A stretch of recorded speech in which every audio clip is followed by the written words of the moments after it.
Hello friends, welcome back to tech coding channel. आज हम सीखने वाले हैं रिसाइकल व्यू के बारे में, जो एक नया और इम्प्रूव वर्जन है लिस्ट व्यू का। तो चलिए स्टार्ट करते हैं इस वीडियो को। तो फ्रेंड्स, मैं आपको पहले थियरी बताऊंगा। तो फ्रेंड, एक्चुअली में रिसाइकल व्यू क्या है उसके बारे में मैं आपको थियरी बताऊंगा और वो कैसे वर्क करता है। तो हम उसकी डेफिनेशन देख लेते हैं। In Android Studio, a recycle view is a flexible and efficient view used to display a large number of the data items in a list और grid format. It is designed to recycle and reuse views that are out of sight, improve performance by the reducing memory and the processing cost. It is especially useful when handling a large data. तो मैं आपको आसान भाषा में बताता हूँ recycle view करता क्या है। रिसाइकल व्यू को यूज करते हैं जब हमें लार्ज डेटा को एफिशिएंटली डिस्प्ले करवाना होता है। इसमें जो व्यू स्क्रीन से बाहर चला जाता है उन्हें रिसाइकल कर दिया जाता है ताकि परफॉर्मेंस बेटर हो। रिसाइकल व्यू में लिस्ट व्यू के कंपैरिजन में ज्यादा कस्टमाइजेशन और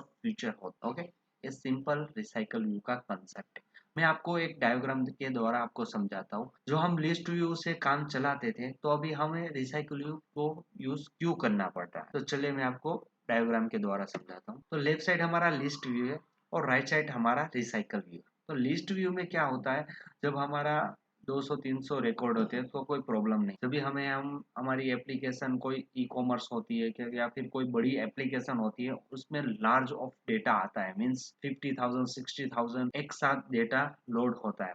तो हमारा क्या, लिस्ट व्यू एक साथ वो सारे के सारे डेटा लोड कर दे तो हमारा परफॉर्मेंस डाउन हो जाता है हमारी ऐप का, और हमारी मेमोरी भी ज्यादा कंज्यूम होती है, फोन हैंग होने लगता है और परफॉर्मेंस हमारी ऐप का परफॉर्मेंस बिगड़ जाता है। तो उस लिस्ट व्यू को अपग्रेड वर्जन बोल सकते हैं, हमारा रिसाइकल व्यू। तो रिसाइकल व्यू में सारे ड्रॉबैक उसने हटा दिए और रिसाइकल व्यू को एक अपग्रेड वर्जन करके लॉन्च किया। रिसाइकल व्यू क्या करता है, आप थाउजेंड ऑफ द डेटा एक साथ आप लोड करते हो, तो रिसाइकल व्यू क्या, फोन की आपकी जितनी स्क्रीन होती है उसमें जितना डेटा दिखाई दे रहा है ये सब रो, उतना ही डेटा वो लोड करता है। दूसरा, आपने ऊपर स्क्रॉल कर दिया तो ये दो आइटम, फॉर एग्जांपल 10 आइटम, दो आइटम और फोन की स्क्रीन से बाहर चली गई, मीन्स विजिबल नहीं हो, तो उस दो आइटम की जगह को वो रिसाइकल कर देता है। जो पुराना डेटा उसमें होता है उसे वो निकाल देता है और नीचे ऐड करके नया फ्रेश डेटा लोड करता है। यह है रिसाइकल व्यू का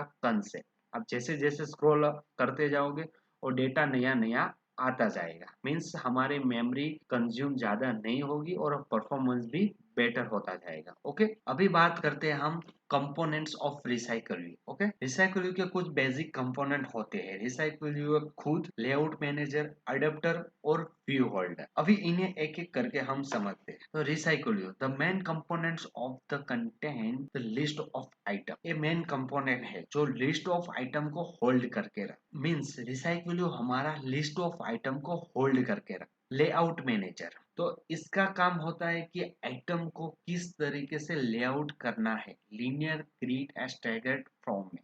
मीन्स आप अपने डेटा को किस तरीके से डिस्प्ले करवाना चाहते हो, आप लेआउट मैनेजर थ्रू आप अलग अलग तरीके से लीनियर हॉरिजॉन्टली, ग्रिड, स्टैगर्ड, आप हर तरीके से आप अपने डेटा को व्यू करवा सकते हो। मैंने यहाँ पे आपको इमेज दिखाई है, इस तरीके से आप अपने डेटा को डिस्प्ले करवा सकते हो। उसके बाद है हमारा अडेप्टर। तो अडेप्टर का काम क्या होता है, acts as a bridge between the data and recycle view, creating a new view for the each item. Okay, adapter data को रिसाइकल व्यू के लिए बाइंड करता है, हर एक आइटम को व्यू क्रिएट करता है। फॉर एग्जांपल, मैं आपको आसान भाषा में समझाता हूँ हमारा अडेप्टर का काम क्या है। तो हमारा एक रिसाइकल व्यू है, जो आपको फोन की स्क्रीन दिख रही है वो रिसाइकल व्यू है, और हमारा डेटा है वो जो बैकएंड से आने वाला है। ओके, जो आपके सर्वर में पड़ा है या फिर फोन की मेमोरी में पड़ा है, कुल अदर अदर थर्ड जगह वो पड़ा है, तो उस डेटा को लेता है अडेप्टर और अपने रिसाइकल को देता है। तो वो एक इंटरमीडिएट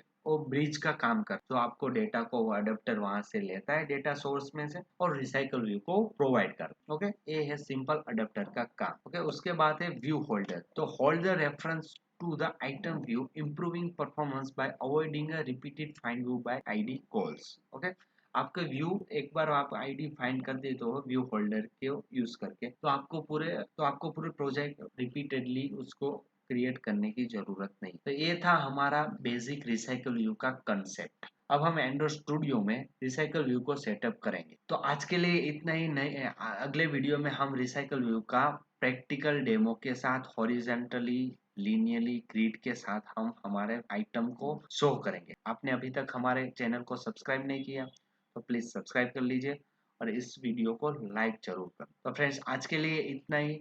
मिलते हैं नए वीडियो नए टॉपिक के साथ। Good bye.